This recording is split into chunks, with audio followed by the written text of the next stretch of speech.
The first crack appeared subtly, like a hairline fracture in a seemingly perfect vase. It was Amelia's phone, face down on the kitchen counter, vibrating with an insistent buzz. Normally, she'd grab it instantly. This time, she let it ring, a strange, almost guilty flicker in her eyes. I dismissed it. We all have moments of distraction. But the moments multiplied. Whispered phone calls taken in the other room. Late nights at the office, her perfume carrying the faint, unfamiliar scent of sandalwood. My gut churned with a growing unease. I told myself I was being paranoid. Amelia, my Amelia, the woman I'd built a life with, the woman who promised forever under a canopy of fairy lights just 5 years ago, she wouldn't. Could she? The denial was a fragile shield against the sharp, icy truth.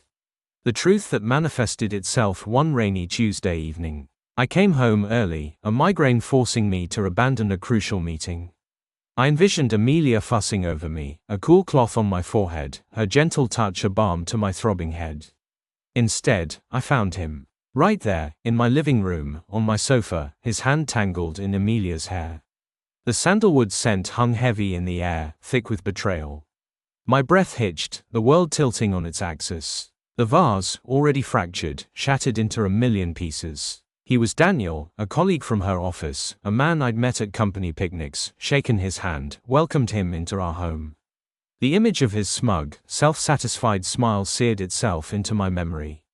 Amelia, caught in the spotlight of my arrival, looked like a deer in headlights, her face a mask of shock and terror. My initial reaction was a primal roar. I lunged at Daniel, fists clenched, the red haze of fury clouding my vision. But something stopped me. Perhaps it was the pathetic whimper that escaped his lips as he scrambled back, or perhaps it was the devastating emptiness in Amelia's eyes. The rage morphed into a cold, calculating resolve. I backed away, my voice eerily calm. Get out. Daniel, scrambling to his feet, fumbled with his clothes, throwing panicked glances at Amelia. She remained frozen, her silence a deafening confession. I said, get out, I repeated, my voice laced with steel. He didn't need to be told twice. He bolted, leaving a trail of discarded clothes in his wake. I turned to Amelia, the silence in the room thick enough to choke on. Explain. The word was a ragged whisper, the remnants of my shattered world clinging to it. Her response was a torrent of tears, a jumble of excuses and apologies. It was the classic script of a cheating spouse, unhappiness, neglect, a search for something more. I listened, my heart a cold, hard stone in my chest. The Amelia I knew, the woman I loved, was gone, replaced by a stranger shrouded in deceit. The next few weeks were a blur of lawyers, paperwork, and the hollow echo of our empty house. I moved out, unable to bear the weight of her betrayal within those walls. I focused on work, pouring all my energy into my career, a welcome distraction from the gnawing pain. But the thought of them, of their stolen moments in my home, festered like a poison. I craved more than just walking away. I wanted them to feel the devastation they had wrought, the same gut-wrenching emptiness that consumed me. My opportunity came sooner than expected. Amelia's company held its annual gala, a lavish affair at a downtown hotel. I wasn't invited, obviously, but I had an invitation of my own, a +1 from a sympathetic colleague. The gala was everything you'd expect, champagne flutes clinking, forced laughter echoing through the ballroom, and a sea of designer dresses and tailored suits. And there they were, Amelia and Daniel, holding hands, whispering sweet nothings, their faces glowing with the illusion of happiness. They were the picture of a perfect couple, oblivious to the storm brewing on the horizon. I waited for the perfect moment. It came during the CEO's speech, a droning monologue about company profits and market share. I slipped away unnoticed, heading towards the projection room. A quick conversation with the AV technician, a flash of cash, and I had what I needed. As the CEO finished his speech, a hush fell over the room.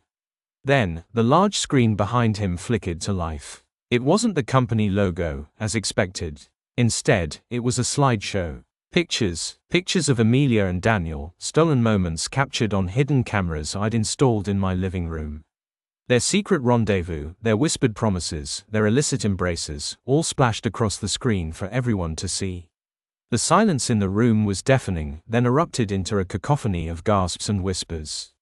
Amelia's face drained of all color, her eyes wide with horror. Daniel, beside her, looked like he'd seen a ghost. The CEO, speechless, fumbled with the microphone. The slideshow continued, each image a hammer blow to their carefully constructed facade. The final image was a close-up of their intertwined hands, the same hands that had violated my home, my trust, my life. Beneath the image, a single caption, her escape. I watched from the back of the room, a grim satisfaction settling in my chest. The whispers intensified, turning into pointed stares, then outright condemnation.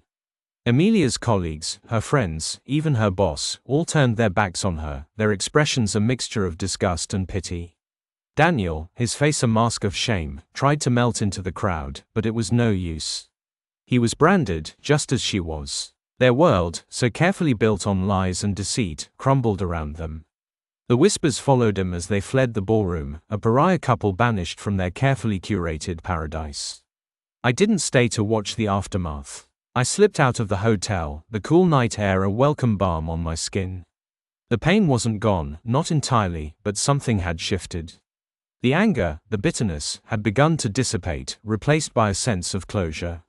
Their downfall wouldn't erase the hurt, but it was a start. It was a reminder that sometimes, the truth has a way of revealing itself, no matter how deeply it's buried. And sometimes, justice, however unconventional, can be surprisingly satisfying. My life would never be the same, but as I walked away from the wreckage of their lies, I felt a flicker of hope. The vase was shattered, but the pieces, however broken, were still mine. And I would, in time, find a way to piece them back together, to create something new, something stronger, something entirely my own.